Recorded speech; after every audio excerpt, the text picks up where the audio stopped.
Hi, fellow TESL 006ers. Thanks for coming today and pretending to be my CLB 5 or 6 level class, my intermediate class. Thanks also for just pretending, because I intend to talk quite quickly as we don't have much time. And I couldn't, of course, if you were actually CLB 5 or 6. But anyway, what to fill you in, what we've been learning lately, our theme is about self-learning, what students might do outside the class to gain knowledge, to further skills, just out of curiosity, or to navigate society better, right? English society better, Canadian society better. This is handy because we're studying modals now, and this subject fits right into the other: would, could, can, may, might. These are all kind of questioning where we are within the echelons of where we live. So quite handy. And we've already been studying modals within this greater theme for a little while, and so you guys have been introduced to may, might, will, etc., and how to pronounce them. And we've also been a little more intensely studying can, could, may, and might, modals of possibility versus impossibility, and ability versus inability. And you've also learned 4 rules regarding modals: that they all have the same, they're conjugated all the same way, all have the same form regardless of pronoun. 2, that they must accompany another verb, i.e. the infinitive. They're always followed by an infinitive without to. 3, they take direct negative and question forms, which means they never have an auxiliary verb. And 4, they never combine with other modals. So you can't say I might, may, might, or I would, may. Lastly, you guys have also had some experience quite some time ago with the idea of register, formality and informality, and how it affects our the way we should behave in any given situation. Now, on the board when you come in is this, which you can pause and read if you care to. We'll be coming back to it shortly. And this, which you can do the same with, but we'll also be coming back to that. Now, let class begin. Hi, class. Did you know that teachers have their own kind of sense of humor? Funny stuff. So I thought I'd show you an example, since it has to do with modal verbs like we've been talking about. Student says, "Can I leave class early today?" Teacher says, "Yes, you can, but no, you may not." Now, what's funny about that? Probably not much, actually, but to a teacher who loves grammar, it's funny because it's a grammatical joke. The student says, "Can I?" And the teacher says, "Yes, you can," because, of course, the student has the ability to leave the class anytime he wants. But, says the teacher, "No, you may not." Teacher wants to use the modal of possibility, may, because, of course, the teacher could say yes, the teacher could say no. So there's a possibility of either, possibilities and impossibilities. So properly, the student should have asked, "May I leave class early?" So it's really not proper English to ask for permission or to be allowed to do something by starting with "can I?" Can I do this? Can I do that? In fact, though, we hear it all the time, don't we? English people are known for not really using a lot of proper usage. But we also know that there's a time where proper usage is very important. And when is that time? Do we remember? Yes, it's when we're talking to somebody who deserves respect, or we're in a situation where the institution, the place, deserves respect.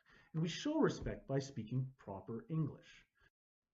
So in the real class, we'd look at this next, these two, and we'd have a student read them aloud. You can pause it and do so if you care to.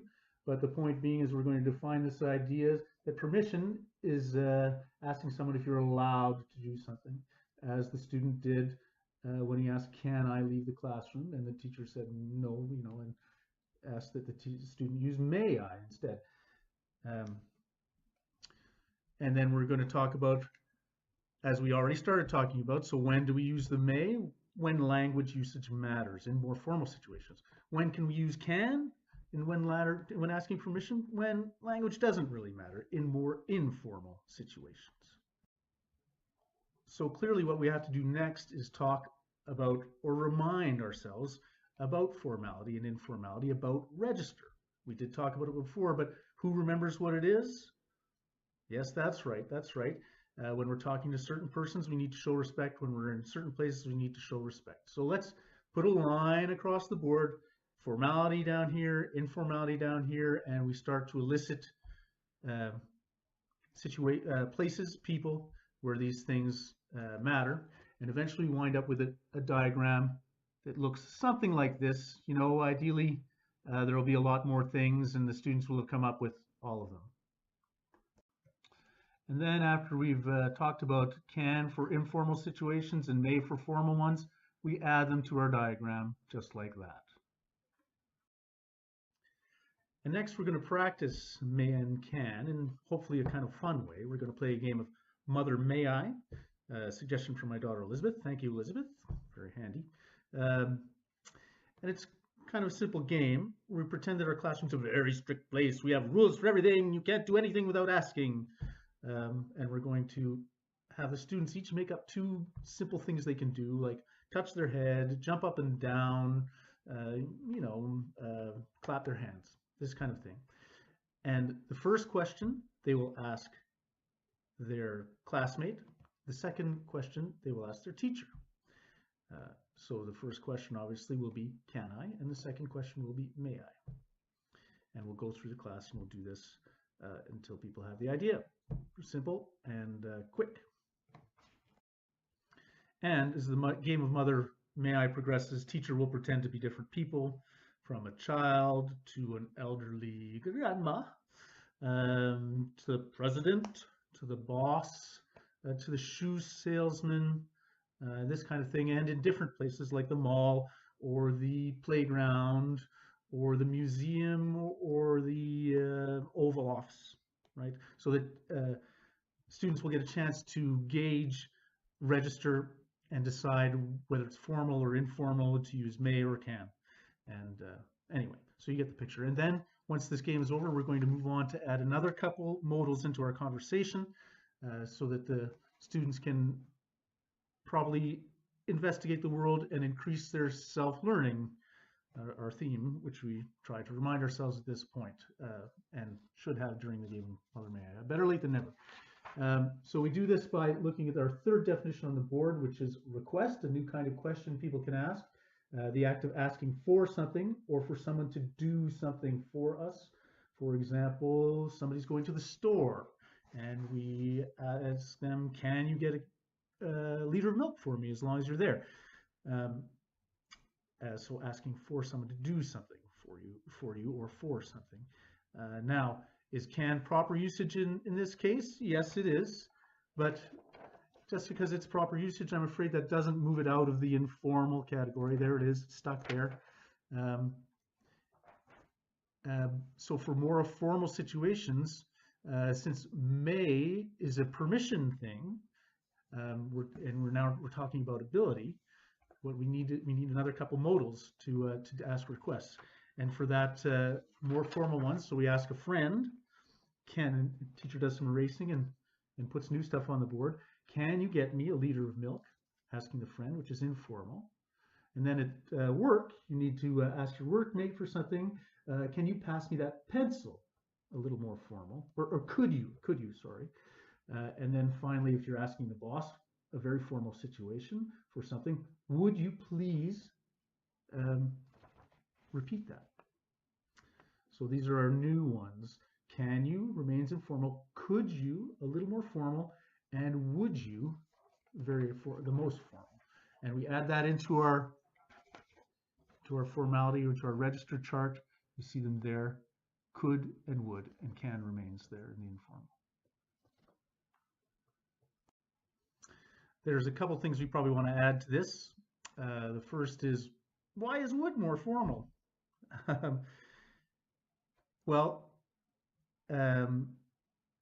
because you can use would to say to the boss, it's okay, I understand, you're the boss. If you don't want to, don't do it, right? Would you? Whereas could you is more asking about ability, but could you is a little bit more gentle than can you? Can you? If you can't, then you're probably lacking, right? You rotten friend. Anyway, and the other thing we'll need to add is do a little more erasing, and we're going to put on the board. There's a fifth thing we need to know now to add to our 4 rules that we started with at the beginning. If you recall them, you can pause and reread them if you want. And the fifth thing that we're adding is, sorry, get it on there, that we use could or would when making a request. We are not using past tense, whereas they often are used as past tense. In this case, we are not. Here, they are actually used as if they were they were will and can, though they're not. They're more polite than that. Just to be clear, that was the 5th rule of modal verb usage that we're adding to the 4 that we had learned in previous classes. Now, to hammer home the new modals, we'll play a similar game to Mother May I, though this time it's Mother Could I or Would I, Would you or Could you. And we asked the students to think up a couple things that someone could get them at the store. And they asked the students, rather they asked this time just the teacher at first, and teacher will pretend to be different people. They gauge the register, ask accordingly. Could you get me so-and-so at the store? Would you get me so-and-so at the store? And then this time around, we're going to ask the students also to think of being different people so that they can be asked the questions and answer them. They can use their diagrams or the diagram on the board of register, and the answer should be made accordingly. Questions and answers should be made accordingly. And then it's time to move on to our less controlled practice, which it will be a handout. And by way of introducing the handout, teacher sets up a situation. Tashi is on his way to work when he sees an elderly gentleman fall. And this is written down here, but he doesn't need to put it on the board. Tashi wants to ask if the man needs help. He asks, so this is written on the board, and then this is put on the board.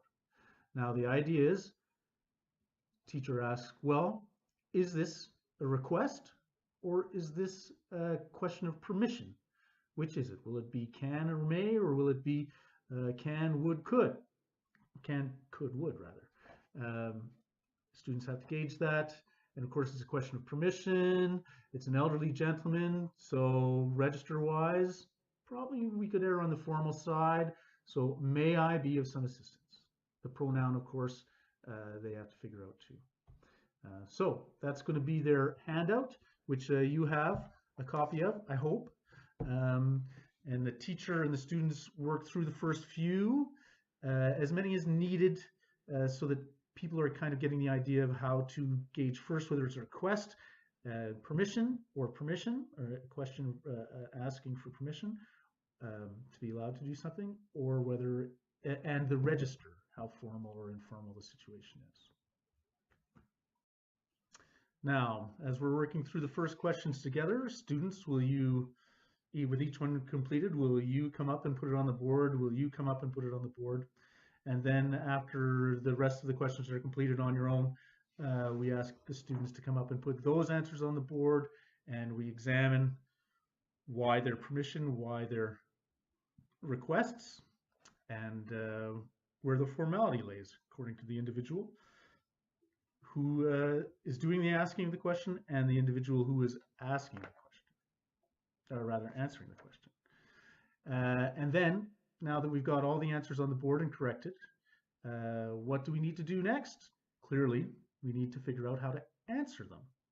So we're going to start with affirmative first, and we're going to look at the first question. The answer to the first,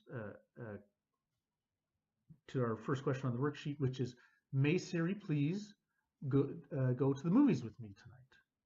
How do we answer this question? Well, a lot like we answer other questions. First of all, we say we're going to work with the affirmative first, so that's yes, comma, and then we reverse the order, the question order, to have the answer order, the pronoun, then the verb. Yes, Siri may, and then the rest of the answer. And we go to the movies with, well, and we have to change the me to you, of course, with you tonight. Now, it's important to know that we can shorten that in several ways, but the two easiest would be, or yes, Siri may go, period, or yes, Siri may. And now we ask the students to come up one by one and answer these questions. Diego's at a restaurant and wants to ask a waiter for a drink. He asks, "Can you bring me a Coke, please?" Answer, "Yes, I can," of course. So we go through these questions, and if the students need some help from teacher or from the class, we're here to help. And of course, there is a problem once we get to question number 8. The question is, would you bring me my sweater? Would you bring my sweater with you when you come, please?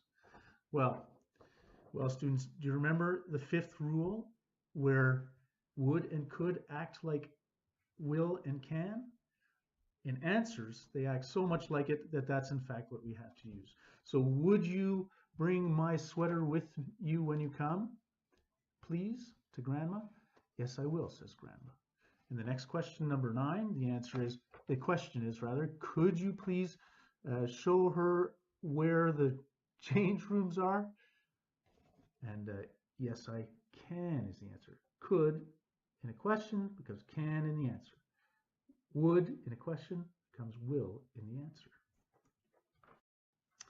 Okay, so class, that's great. We've learned how to answer these requests for permission and questions of permission and requests affirmatively, which is good for us. We've got nothing but affirmative answers. We're finding our way in society. We're learning what we need to know. We are making friends, right? We're doing what we're supposed to. Great. Sadly, though, sometimes the answers will also be negative. So sometimes we will be denied permission to do something. Sometimes our request will be turned down. And we have to be able to understand when that happens so we don't do something somebody doesn't want us to, or something that may hurt or offend somebody. So we need to know next about the negative answers to these. Well, truth be told, negative answers to these questions are a lot like negative answers to any question. We have the no, and then we have the pronoun, the verb, and then, that's right, a not. So our first question, who wants to come up and do it? Our first answer was, in the affirmative, was yes, you can. So in the negative, what will it be? That's right, no, you can't or cannot. The second one, yes, you may, becomes, next student please, no, you may not. That's right, very good. And next student, we go through this until we get down to the could, which we are tempted to write down as, yeah, no, you cannot. You could not. No, I could not. Could you do this for me? No, I could not. But this is not right, because remember, could not is talking about the past. And also in these kind of questions, could acts a lot like can. In fact, so much, remember, that we use can in the answer. So could you do this for me? No, I can't. That's right. No, I cannot. No, I can't. And the next one, would you do this for me? Not no, you would not. No, I will not. That's right. Or do you remember what will not becomes? Yes. No, I won't. Well, that's very good. So we go through the answers, and now that we understand all this stuff, we're going to play a little game and solidify our learning a little bit. So what we do is, we've played these card games before. We divide into two. Both groups of people get the same cards. We stand in lines opposite each other, and on the front of the cards are people, and on the back of the cards are the questions from our handout, the questions and the answer from our handouts. So what happens is, the first line of the first person goes to the second person, the line of the first person, the second line, excuse me, and looks at the card, thinks, register, friend, informal. Then he looks at his question, which talks about Anna going to the movies with her. So informal and permission. Informal and permission means can. Can Anna please go to the movies with me tonight? Well done. And now the person who has the card, friend card, looks at his answer, which talks about catching the 14 bus. Is the 14 bus stop here? Does that have anything to do with go to the movies? No. So his answer is no, you can't. Too bad. So what happens is the person goes down the line and keeps asking people until he finds the right answer. For instance, the person with this card would say, with this card, would go to the first person and say, just go to this person, look at the card and say, oh, it's the boss, formal. Please have a word with you, permission again. So may I please have a word with you? And the person with this card would have the right answer, which is yes, you may have a word with me. And we keep going down the line like that.